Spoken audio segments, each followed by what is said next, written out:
তো hello guys, back to my channel. সবাই কেমন আছো? আশা করি সবাই ভালো আছো, আমরাও ভালো আছি। তো চলে গেলাম, এই যে আমাদের ট্রেন 1 ঘন্টা লেট। হাওড়া থেকে ট্রেন ধরেছি। তো বললাম না কোথায় যাব, যাচ্ছি আমরা দীঘায়। তো এই যে চা খাচ্ছি আমি, আমার ছেলে, আমার দিদি, আর এই পেছনে আমার বড়মশাই বসে আছে। এই যে বাইরের ভিউটা দেখুন, ওয়াও কি সুন্দর। তারপরে দেখুন অনেক গাছ, আর ধান গাছ টাছ সবই আছে এখানটা।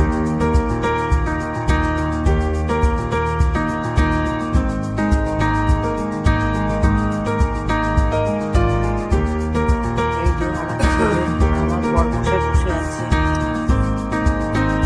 ট্রেনটা পুরো ফাঁকাই ছিল গাইস, বেশি লোক ছিল না। আমার ছেলে আমার মাঝে মধ্যে ফোন দেখছে, আবার আমাকে টাটা করছে। ওরাও খুব আনন্দ করছে। এই যে দুটো বাচ্চা বসে রয়েছে। আমাদের অনেক বন্ধু বান্ধবী যাবার কথা ছিল, ওরা সব সকালে বেরিয়ে গেছে। আমার ছেলের পরীক্ষা ছিল বলে আমরা বিকেলের ট্রেনে গেছি। এই যে ঘুগনি খাচ্ছি, ঘুগনিটা খুব সুন্দর করেছে, গরম গরম ঘুগনি। খিদে পেয়ে গেছিল।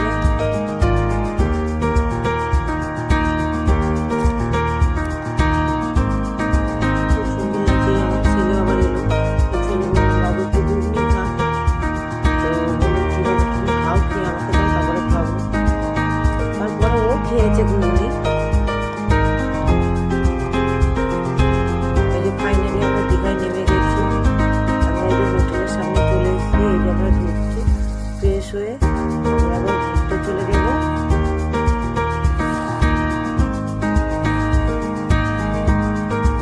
এই যে ঢুকলাম,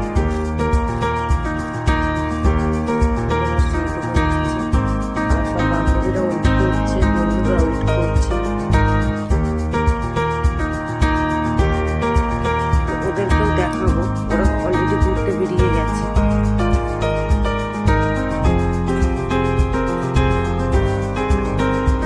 ঘুগনিটা এতই ভালো ছিল, এতই টেস্টি ছিল, কিছু বলার মতন না। গরম গরম ঘুগনি ভালোই লাগছিল খেতে শীতের মধ্যে। আর গাইস, আমাদের এই কলকাতার থেকে দীঘায় প্রচুর প্রচুর কনকনে শীত। আপনারা যদি কেউ যদি যান, তো অবশ্যই শীতের জিনিস বেশি করে নিয়ে যাবেন। তো এই যে ফাইনালি আমরা ঘুরতে বেরিয়ে গেছি। এই যে আমার দিদি, আমি, আর সামনে আমার বড়মশাই, আমার ছেলে যাচ্ছে। এই যে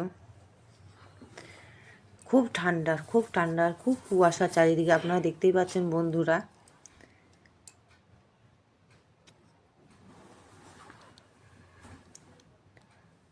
এই যে ওরা সামনাসামনি হাঁটছে।